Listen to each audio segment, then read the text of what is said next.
नेहरू युवा केंद्र द्वारा संविधान दिवस की पूर्व संध्या पर प्रकाश नगर स्थित विजन पब्लिक स्कूल में संविधान दिवस मनाया गया। कार्यक्रम के संचालक ब्लॉक समन्वयक लोकेंद्र तंवर ने जानकारी देते हुए बताया कि जिला युवा अधिकारी अभिलाष महस्के के नेतृत्व में शनिवार को संविधान दिवस कार्यक्रम आयोजित किया गया। कार्यक्रम में प्रस्तावना की दीवार तैयार कर विद्यार्थियों द्वारा हस्ताक्षर किए गए। संविधान व मौलिक अधिकार विषय पर विद्यार्थियों ने अपना भाषण दिया। कार्यक्रम में मुख्य अतिथि के रूप में उपस्थित वरिष्ठ पत्रकार कैलाश सलोनिया ने विद्यार्थियों को संविधान व शोषण के विरुद्ध लड़ अपने अधिकारों के रक्षा के लिए सूचना के अधिकार की भी जानकारी दी। मुख्य वक्ता के रूप में उपस्थित प्रोफेसर राकेश परमार ने संविधान का महत्व, उपयोगिता व डॉक्टर भीमराव अंबेडकर के जीवन पर प्रकाश डाला। कार्यक्रम की अध्यक्षता स्कूल प्राचार्य राहुल शुक्ला ने की व अंत में आभार राकेश शर्मा ने माना। भाषण प्रतियोगिता में प्रथम स्थान अर्श हुसैन, द्वितीय निवेदिता परमार व तृतीय वेदांती शर्मा रहे। निर्णायक के रूप में अर्चना मंडलोई, सुनीता नागर, मनीषा सोनी रहे। इस अवसर पर अनिल सोनी भी उपस्थित रहे। इतना पढ़ लेता हूँ कि अगर मुझे 5 मिनट बोलना है तो कम से कम मेरे पास में 20 मिनट का कंटेंट है, ताकि अगर मैं एक बात भूल भी गया तो उस बात को स्किप करके दूसरा टॉपिक मेरे पास में तैयार हो।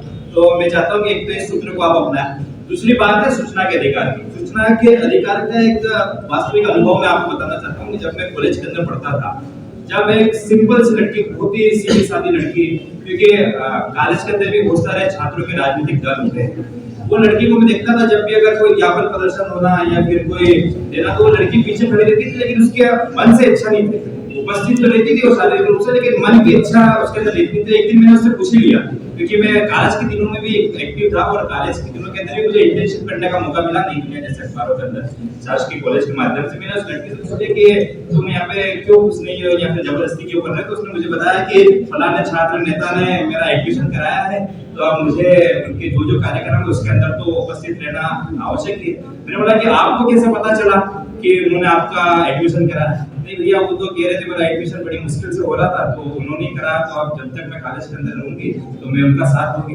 तो ऐसे कई फेक नैरेटिव गढ़े जाते हैं। जब भी आपका एडमिशन होता है, क्योंकि आप अभी 12वीं क्लास करने पड़ती है, जब आप कॉलेज के अंदर जाएंगे, जब आपको कई ऐसे बुलाने वाली चीजें आएगी कि तेरा तो परसेंटेज कम है, तेरा एडमिशन नहीं होगा, हम तेरा एडमिशन कराएंगे।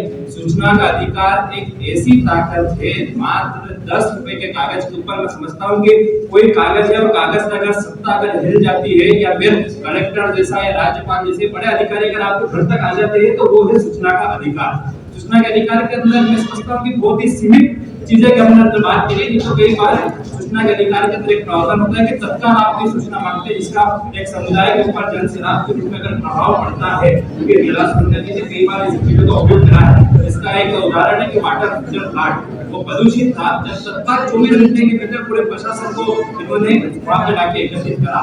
तो कई बार आप कॉलेज के अंदर जाइए, जब आप प्रतियोगिता परीक्षा देंगे, जब आपके पास कई ऐसे लोग आएंगे जो आपको बोलेंगे कि तेरी नौकरी हम लगाएंगे, तेरा एडमिशन हम कराएंगे, और फिर वो बोलेंगे कि आप अब हमारी गुलामी करिए क्योंकि हमने आपको एहसान कराया उसके ऊपर। कोई एहसान नहीं होता है। आप सूचना के अधिकार के माध्यम से अगर आपका एडमिशन नहीं हो रहा है तो आप कुलपति के नाम पे, विश्वविद्यालय के नाम पे 10 रुपए के अपने सूचना के अधिकार के अंदर आप लिखिए कि महोदय मैं ये जानना चाहता हूँ कि फलाने व्यक्ति का प्रथम 10 नंबर के अंदर सूचना के अधिकार के अंदर या फिर 10 सूची के अंदर उसका नाम है प्रथम टॉप 10 के अंदर, और मेरे प्रतिशत इतने होने के बावजूद मेरा एडमिशन के अंदर नाम नहीं है, किस आधार पर मुझे वंचित रखा गया, इसका प्रारूप मुझे प्रदान करने की कोशिश करें। मैं समझता हूँ कि पूरा विश्वविद्यालय हिल जाएगा कि किस प्रकार से आपका, और कभी ऐसे फेक नैरेटिव नहीं गढ़े जाएंगे। जो आप जिस चीज के मेहनत का आप असली हकदार है वह चीज का आप हक मिलेगा आपका। कई सूचना के अधिकार के ऐसे उदाहरण है कि कई भर्ती परीक्षाओं को रोक दिया, कई ऐसे आपको लगता है कि धांधली हुई सेक्टर के अंदर। सूचना के अधिकार एक बहुत अमित ताकत है, जो मैं समझता हूँ कि आजाद भारत के अंदर अगर कोई संजीवनी खुलती है तो वो सूचना का अधिकार सबसे बड़ा राइट आपका है।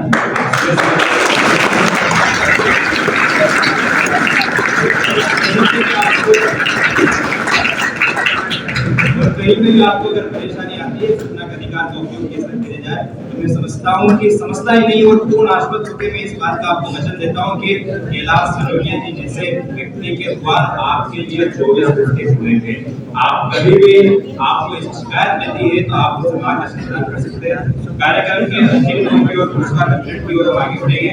नेहरू के द्वारा संविधान की प्रस्तावना की पुस्तिका तैयार की गई है, वो मैं स्कूल परिवार को भेंट करना चाहता हूँ ताकि स्कूल कक्ष के अंदर, प्राचार्य कक्ष के अंदर वो पत्रिका हमेशा लगे ताकि संविधान के ऊपर हमेशा बच्चों की नजर पड़ती रहे और उन्हें पता चले कि किस प्रकार से हमारा संविधान है जिसके ऊपर काम करता है। मैं मुख्य अतिथि से निवेदन करना चाहता हूँ संविधान की पत्रिका वो प्राचार्य सर को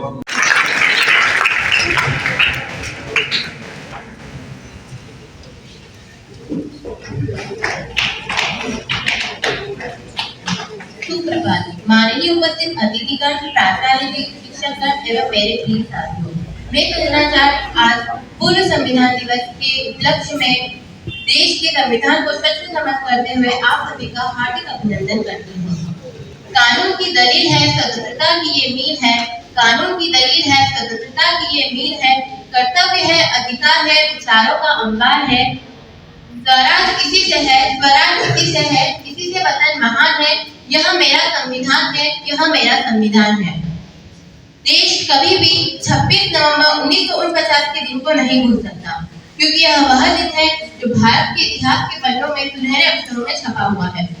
लगभग 200 वर्षों तक अंग्रेजी हुकूमत से आजादी प्राप्त करने के लिए और अपने स्वदेशी संविधान के खातिर हमारे वीर सपूतों ने अपने प्राणों की आहुति दी है और हर एक भारतीय के दिल और दिमाग में चल रहे सपने कि अपने भारत का स्वयं का एक संविधान होगा, इस सपने को साकार और संपन्न किया।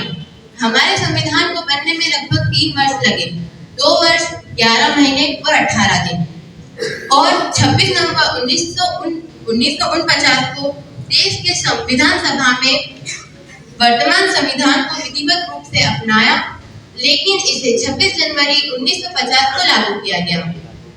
वर्ष 2015 में संविधान के निर्माता डॉक्टर भीमराव अंबेडकर की 125वीं जयंती के वर्ष के रूप में मनाया जाता है। वर्ष 2015 से 26 नवंबर को प्रत्येक वर्ष संविधान दिवस निरंतर रूप से मनाया जा रहा है। संवैधानिक मूल्यों के प्रति प्रत्येक नागरिक में सम्मान की भावना को बढ़ावा देने के लिए यह दिवस चुना गया है और यह दिवस मनाया जाने लगा है। भारतीय संविधान में नागरिकों को 6 मौलिक अधिकार प्राप्त है। भारतीय संविधान में मौलिक अधिकार संयुक्त राष्ट्र अमेरिका के संविधान से दिया गया है। मौलिक अधिकार वह अधिकार है जो मनुष्य के जीवन के लिए अत्यधिक महत्वपूर्ण है। पहला, समानता का अधिकार। समानता का अधिकार का अर्थ है कि सभी नागरिकों के लिए समान कानून है। किसी को भी जाति, धर्म, लिंग या जन्म स्थान आदि पर किसी भी प्रकार का भेदभाव न किया जाए और सभी को समान रूप से अधिकार प्रदान किया जाए, उसे समानता का अधिकार कहते हैं। स्वतंत्रता का अधिकार। स्वतंत्रता का अधिकार वह अधिकार है जो भारतीय संविधान द्वारा भारत की जनता को दिया गया है। स्वतंत्रता इसलिए दी गई है ताकि समाज और देश में विकास हो सके। तीसरा है शोषण के विरुद्ध अधिकार। चौथा है धार्मिक स्वतंत्रता का अधिकार। पांचवा है संस्कृति और शिक्षा संबंधी अधिकार। छठा है संवैधानिक उपचारों का अधिकार। मैं अपने शब्दों को विराम देते हुए कहना चाहूंगी कि शहीदों की लहू की स्याही से बना हमारा संविधान है। हर दिन संभाल के रखो। हमारा देश महान बना है, हमारा देश महान बना है।